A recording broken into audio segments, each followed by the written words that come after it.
পাক রব্বুল আলামিন জানিয়ে দিয়েছেন, আমি আল্লাহ তোমাদেরকে এত বড় বড় নিয়ামত দান করেছি, এত সুন্দর নিয়ামত দান করেছি, বিশাল বড় আসমান আমি আল্লাহ তোমার জন্য রেখে দিয়েছি, বিশাল বড় জমিন আমি আল্লাহ তোমার জন্য রেখে দিয়েছি, গাছপালা তোমরা যা কিছু দেখো সব কিছু আমি আল্লাহ তোমার জন্য বানিয়েছি, সব নিয়ামত আমি আল্লাহ তোমাকে দিয়েছি, আর একমাত্র তুমি বান্দাকে আমি আল্লাহ নিয়ামত করার জন্য বানিয়েছি।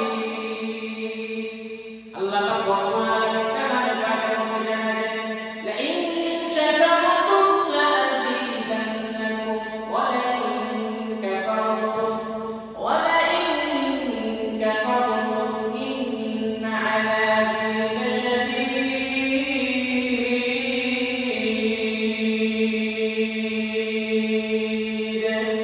আল্লাহু আকবার। আল্লাহ পাক রব্বুল আলামিন জানালেন, ও দুনিয়ার মানুষ, তুমি আমি আল্লাহ নিয়ামত পাওয়ার পর যদি শুকরিয়া আদায় করতে পারো, যদি আমি আল্লাহ নিয়ামত পাওয়ার পর শুকরিয়া আদায় করো, আমি আল্লাহ তোমাকে নিয়ামতটা বাড়ায় দিব, আর যদি তুমি আমি আল্লাহ নিয়ামতের শুকরিয়া আদায় না করো, আমি আল্লাহ তোমার থেকে নিয়ামত ছিনিয়ে নিব। এই আয়াতের সংক্ষিপ্ত তর্জমা হলো এটাই, যে বান্দা আমি আল্লাহ নিয়ামতের শুকরিয়া আদায় বেশি বেশি করবে, আমি আল্লাহ ওই বান্দাকে নিয়ামত বাড়ায় দিব, এবং ওই বান্দার জন্য রয়েছে জান্নাতের ব্যবস্থা, পরকালের জন্য জান্নাতের ব্যবস্থা। দুনিয়ার মধ্যে তো আমি আল্লাহ নিয়ামত বাড়ায় দিব, পরকালের জন্য রয়েছে সুন্দর সুন্দর পরিবেশের জান্নাতের ব্যবস্থা। আর যে বান্দা আল্লাহ নিয়ামতের শুকরিয়া আদায় করবে না, কাল কিয়ামতের ময়দানে আমি দুনিয়ার মধ্যে তার থেকে নিয়ামতগুলো ছিনিয়ে নিব। আমি আল্লাহ তাকে বিশাল সম্পদ দিয়েছি, বিশাল বাড়ি দিয়েছি, বিশাল গাড়ি দিয়েছি, এত কোটি কোটি টাকার সম্পদ দেওয়ার পরও ঠিক মতো জাকাত আদায় করে না।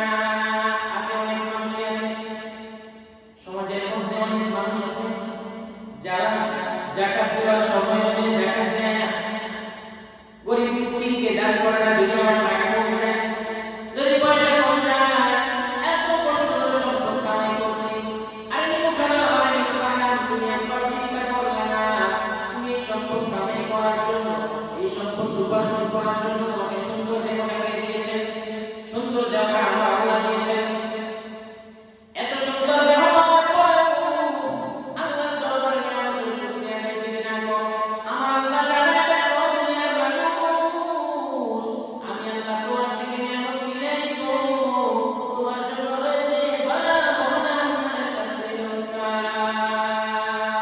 हकीकत से जो दुनिया में कमर है, दुनिया के नुमाइश पर नजर है, नहीं गोयम कि ऐसे दुनिया जुदा बाश, वहद खाद के नशीबा खुदाबाश, जिससे दुनिया از خدا غافل بودن، نقما و نکره و فرزندوزا। এই জন্য আল্লাহ তাআলা জানালেন, বেশি বেশি নিয়ামতের শুকরিয়া আদায় করো, ভালো অবস্থায় থাকো, গরিবের হালতে থাকো, বড় লোকের হালতে থাকো, যে কোনো হালতে থাকেই না কেন শুকরিয়া আদায় করতে হবে। কার আওয়াজ দিয়ে বলুন, আল্লাহ তাআলা শুকরিয়া আদায় করতে হবে। যদি তুমি আল্লাহ তাআলার নিয়ামতের শুকরিয়া আদায় করতে পারো, আল্লাহ তাআলা ওয়াদা করেছেন তোমাকে নিয়ামত বাড়ায় দিবে।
বাড়ে আর বাড়ে বাড়ে আর বাড়ে, কমে না।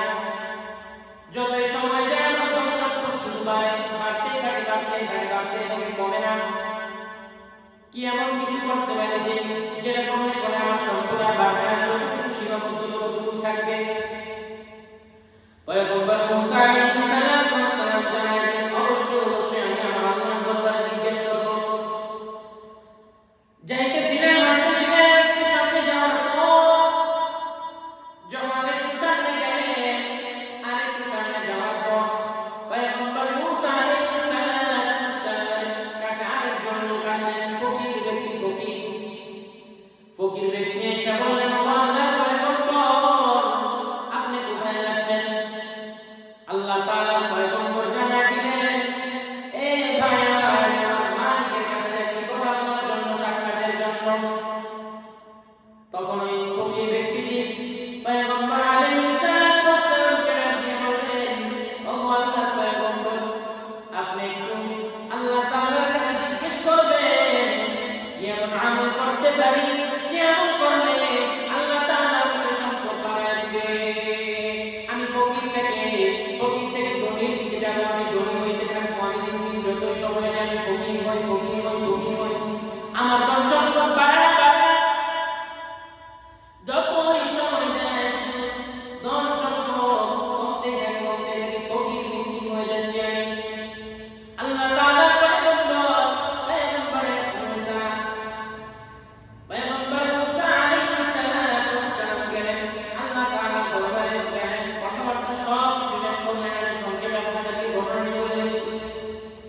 পয়গম্বর মূসা আল্লাহ তাআলার দরবারে জিজ্ঞেস করলেন, ও মালিক, ও আমার আল্লাহ, আপনার সাথে তো আমার কথা শেষ হলো। আপনার একজন বান্দা, আপনার দুইজন বান্দা দুটো প্রশ্ন করেছেন। আল্লাহ তাআলা বললেন, হে মূসা, বলো কি প্রশ্ন করেছেন? পয়গম্বর মূসা জানায় দেন, ও আল্লাহ, নবী মূসা জানায় দেন, ও আল্লাহ, একজন জিজ্ঞেস করলেন কি এমন আমল করতে পারে যে আমল করলে তার সম্পদ বৃদ্ধি পাবে। একজন ফকির মিসকিন জিজ্ঞেস করছেন কি এমন আমল করতে পারে যে আমল করলে পরে তার সম্পদ বৃদ্ধি পাবে। আরেকজন জিজ্ঞেস করেছেন কি এমন আমল করতে পারে যে আমল করলে তার সম্পদ আর কোনো সময় বাড়বে না। দুজন ব্যক্তি জিজ্ঞেস করেছেন যে কি এমন আমল করতে পারি। একজন জিজ্ঞেস করলেন ধনী, যে কি এমন আমল করতে পারি যে আমল করলে পরে আমার ধন সম্পদ বাড়বে না, কমবে। তো পয়গম্বর মূসা আলাইহিস সালাম তখন বললেন যে আল্লাহ তাআলার দরবারে যখন বললেন যে আমি কি বলবো তাদেরকে, তখন আল্লাহ তাআলা জানায় দেন, আপনি বলবেন তাদেরকে যেন, একজনকে বলবেন যে তারা যেন আমার শুকরিয়া আদায় করে বেশি বেশি। তো যখন এটা বললেন যে আমার যেন শুকরিয়া আদায় বেশি বেশি করে, যে আমার নিয়ামত ভোগ করতেছে তাকে বলবা সে যেন আমার নিয়ামতের শুকরিয়া আদায় কমায় না, তাহলে আমি তাকে নিয়ামত কমায় দেব, তাকে আর বাড়াবো না, ধন সম্পদ কমতে থাকবে। আর যেই বান্দা বলেছেন ফকির, তাকে বলবা যেন সে তার নিয়ামতের বেশি বেশি আমি আল্লাহর শুকরিয়া আদায় করেছি, তাহলে তার নিয়ামত আল্লাহ তাআলা আমি তাকে নিয়ামত বাড়ায় দেব। পয়গম্বর মূসা আলাইহিস সালাম আল্লাহ তাআলার দরবার থেকে আসলেন। আল্লাহ তাআলার কাছে গিয়েছিলেন, আল্লাহর দরবারে কথা বলতে গিয়েছিলেন, কথা বলে আসতেছিলেন। প্রতিমধ্যে ধনী ব্যক্তির সাথে সাক্ষাৎ হয়ে গেল। ধনী ব্যক্তির সাথে সাক্ষাৎ হওয়ার পর ধনী ব্যক্তি বললেন, ও আল্লাহর পয়গম্বর, আমি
কথা বলার সাথে সাথে তার শরীরের মধ্যে একটা কাপড় ছিল, পাতলা কাপড়। যখনই এই কথা বললেন, আল্লাহ তাআলার কুদরতে, আল্লাহ তাআলার কুদরতের মাধ্যমে বাতাসের সাথে কাপড়টা উড়ে নিয়ে গেল। কাদের রক্তু দাবি বরকানা আনতা রাব্বি আনতা হাসবি জুল জালাল তুহি কাদের জলিলুল্লাহ জালাল ওয়া হার আলে তুহি মেরা বিদাদা। আল্লাহ আল্লাহ क्या मुबारक नाम है, अल्लाह अल्लाह आशिकों का काम है। हर गोरी में लेके तू तैयार है, जो न मांगे उससे तू बेजार है। খারাপ লাগে নাকি একটু জানাই দেন। খারাপ লাগার কথা না, আল্লাহ তাআলার দিনের আলোচনা হচ্ছে। ভাইরা আমার, আমি একটা কথাই সবাইকে জানাই দিতে চাই, ছোট্ট ঘটনার মাধ্যমে একটা কথাই বলতে চাই। যারা যারা আল্লাহ তাআলার নিয়ামত পাওয়ার পর, ভালো স্ত্রী পাওয়ার পর, ভালো বাবা পাওয়ার পর, ভালো সন্তান পাওয়ার পর নিয়ামত শুকরিয়া আদায় করে না, সন্তান পাওয়ার পর নিয়ামতের শুকরিয়া আদায় করে না, যারা সন্তান পাওয়ার পর নিয়ামতের শুকরিয়া আদায় করতেছ না, আল্লাহ তাআলা জানালেন, একদিন আমি তোমার থেকে এই নিয়ামতটা ছিনিয়ে নিব, সেই দিন আফসোস করে আর কোনো লাভ হবে না। আল্লাহ তাআলা জানালেন, সন্তান পাওয়ার পর কিভাবে তুমি শুকরিয়া করবা। শুধু কি সন্তানকে টাকা পয়সা দিয়ে মানুষ করবা না, এটা শুকরিয়া দেয় না। সন্তানকে আল্লাহর রাস্তায় দিতে হবে, দ্বীনের খাদেম বানাইতে হবে, দ্বীনের জন্য কাজ করাইতে হবে, দুনিয়ার মানুষের জন্য কাজ করাইতে হবে।